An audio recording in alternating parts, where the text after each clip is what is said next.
What if I told you being a ninja wasn't all cool flips and throwing stars? It was a childhood of pain, disguises, and blow darts to the butt. Yeah, it's way darker and funnier than you think. Let's dive right in. You're born in Japan somewhere between the 800s and the 1800s, but most likely around the 1600s and 1700s because that's when ninjas were most popular. Ninjas didn't have your typical childhood. You didn't get to play with any other children, and you basically had no friends. Your entire childhood, you only had one purpose: training to become the most efficient silent assassin and spy you could be. Ninjas started training basically right out of the womb, and it wasn't just the regular training you might expect. Some of your training involved crawling through thorny bushes to toughen up your skin and learn how to move silently to stay hidden. One of the most important skills a ninja needed to master was the art of moving without making a sound. So basically, Ninja Kids had the least fun childhood DLC ever. Forget playgrounds. Your toys were thorn bushes and how not to scream while crawling through them. It's wild that stealth training was literally daycare. The whole move without making a sound thing feels very Metal Gear Solid, except with no restart button. I mean, even if your pinky toe steps on a branch, you're basically a goner. You learned how to walk, run, and climb without alerting enemies. You also had to learn how to hide in plain sight and blend into your surroundings. This mainly involved staying hidden in shadows, dark spaces, and in crowds. Basically, ninjas had to be professional hide-and-seek players to be able to survive. They were so silent that there may be even one in your closet right now, but make sure you wait till after this video to check.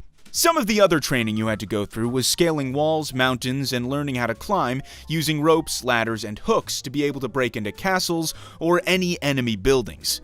You were trained to have multiple identities in order to sneak your way into enemy camps, gather intelligence, or assassinate targets. You had to learn how to disguise yourself as a traveler, monk, merchant, farmer, military leader, or even a samurai. I mean, for all you know, I could be a ninja right now, pretending to be Jinx. But I guess we'll never know.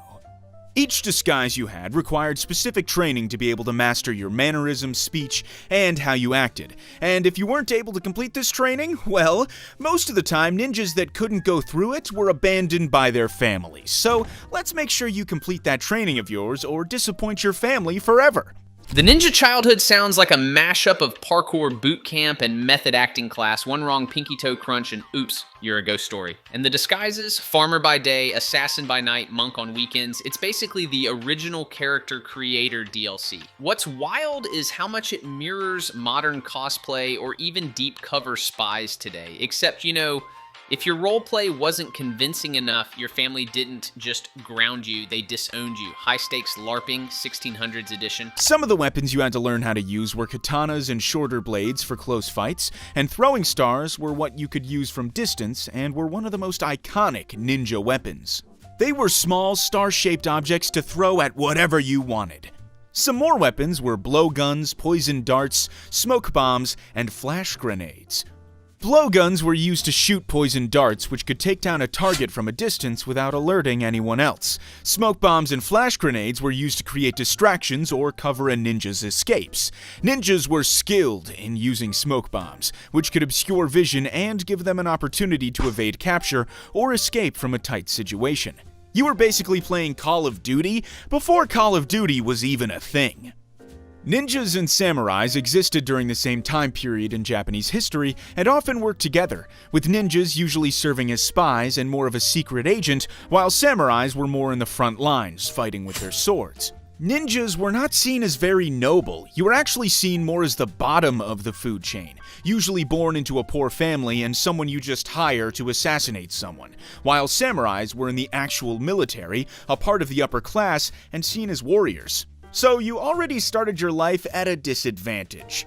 Okay, so ninjas basically had the OG gadget loadout. Smoke bombs, poison darts, flash grenades, like James Bond, but with worse dental care. The throwing star thing is funny too. Pop culture makes it look like they were insta-kill weapons, but in reality, more like angry frisbees meant to distract or slow someone down. And the samurai versus ninja class divide, that's peak irony. Samurai were the honorable TikTok influencers, while ninjas were the underpaid background interns making it all actually work. By the time you reached 10 years old or your early teens, you would have mastered basic stealth stealth, combat, and survival skills. Plus, started some covert missions like pulling off your own assassination.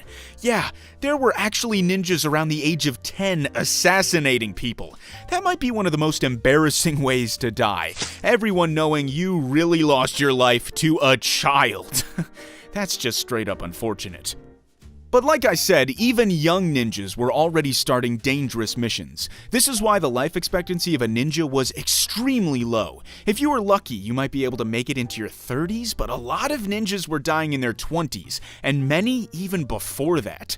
From the time you were young, you were told to trust no one, especially outsiders. But there was always the risk of being betrayed by fellow ninjas or double-crossed by employers. And even if you weren't betrayed, you still could fail one of your missions, and if that happened, you would most likely be abandoned or killed. By the time you reached your 20s, this was considered the peak of your life. Physically and mentally, you were the best you could get. But this also meant this was the age you had the best chance to die at. Because you were at your peak, you were relied on for the most dangerous missions and tasks. You would be sent deep into enemy territories, sometimes undercover for weeks or even months at a time. These missions required complete mastery of disguises, stealth, and the ability to blend in with enemy ranks. And like I said before, you better watch out for that stick, because stepping on that stick is the difference between life and death. So, imagine being 10. And your first gig is assassination. That's not chores, that's a side quest straight out of Dark Souls. Honestly, getting killed by a kid ninja has to rank as history's most humiliating obit. Taken out by Timmy, age 11. No wonder their life expectancy tanked. Constant betrayals, failed missions, and peak danger in your 20s. Basically, ninjas lived life on hard mode, where even a twig snap was a literal game over screen. Most of the people you'd be assassinating would be military leaders, but it could also be personal enemies of whoever hired you, like political rivals or disloyal samurai. Some ways you killed them were poisoning wells, catching buildings on fire that enemies were in, or the good old-fashioned ninja star to the face. This is my personal favorite and usually the most effective. Blow darts were also another option for your assassinations. This wasn't as common, but if you didn't feel like poisoning their food or water or throwing a ninja star at their face, I guess that left you with one option, and that was a poisonous blow dart right to their booty. You didn't have to hit them there, but it added a little bit of style points. Now was about the time of your life where you could get married and have kids. Most of the time it was an arranged marriage, meaning you didn't get to choose who you married. And if you worked for the government, you could only marry other ninjas. But hey, marrying a girl ninja sounds kinda cool. I might have to think about getting myself one of those. Now that you have yourself your very own ninja wife, you kinda now have to have your very own ninja kids and become a cute ninja family. And once they're old enough, you can even drag them along to bring your kid to work day and have them pull off their very first assassination. One blow dart to the butt coming right up. That is, unless they want to try the old-fashioned ninja star to the face. If you were lucky enough to reach your 30s, which wasn't very common, like I said, ninjas' life expectancy was in their 20s because they died so often, then welcome to retirement. Except ninjas didn't really have retirement. Older ninjas would still be called upon for critical missions, but your physical abilities would have started to decline. Because of how hard the job was, ninjas often suffered from chronic injuries and exhaustion. The ninja family package, arranged marriage, ninja spouse, ninja kids, and of course, bring your child to assassination day. Retirement? Forget it. By your 30s, you're limping around with chronic injuries, still expected to sneak into castles. Basically, ninjas invented burnout culture centuries before Silicon Valley. Even if you were lucky enough to be alive, then you could probably barely walk without a cane. And that thing is definitely not helping you be stealthy. So to still help out, you begin training other little ninjas instead of going on dangerous missions to assassinate people. At least, that was a little easier on your back. Getting old as a ninja was just about as bad as when you were in your prime.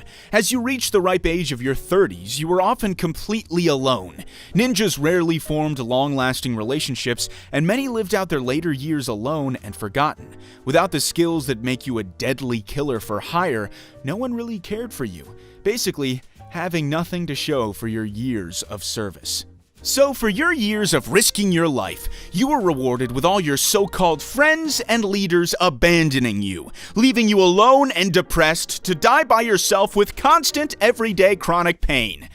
But at least you get to keep your cool uniform and this headband.